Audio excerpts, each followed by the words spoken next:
isang bagong tasang binigay kay Ruben. Para maging piyesa ang ating mga housemates sa sariling wika, tuturuan nila ang isa't isa ng ilang salitang Tagalog. Para sa ating unang round, si Ruben ang guro at si Will ang mag-aaral. Nagbabadya. Nagbabadya. Okay. Nagbabadya means nagpapahiwatig. What is it? Making you feel? Making you feel. So it's a verb? Oo. Oh, it's a verb. Okay. Pulot gata. Pulot gata. Okay. Pulot gata means honeymoon. Honeymoon? Oh, honeymoon. So, Pulot gata. meron ka bang, siguro may pulot gata? Kailangan hindi pa-question. John at Mariel, siguro kung may kasal, sana malapit yung kanilang pulot gata. No. Okay lang? Okay.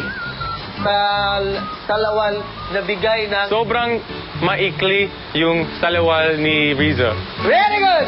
Matapos si Ruben, si Will naman ang naging guro at tuturuan niya si Riza.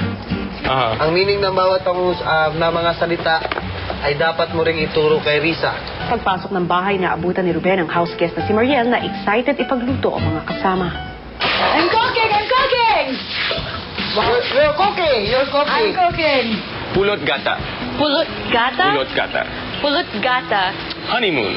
Honeymoon? Honeymoon. Like wedding and then honeymoon. Pagkatapos ng kasal, pulot gata. Tama. Alam mo, Will, napansin ko lang na yun, nakaturno tayo. Ha? Nakaturno tayo. Bakit? Sa damit. Really? Red, red, blue, blue, salamin. Yung sa chinelas din? Gold? Oo nga. At wow. Nung lumabas ka, parang feeling mo bagong panganak na gano'n dahil outside world, Akala ko. people, building. Basta mas naging masaya ako dito sa loob. Talaga? Eh, syempre, dito mahal mo. Okay, nagbabadya. Anong nagbabadya? Feeling. Feeling? Like a... Nagbabadya ako na mahal ko ikaw. Or something like that. Or na mahal ko kita. You make me nervous. Ako? Yeah. Really?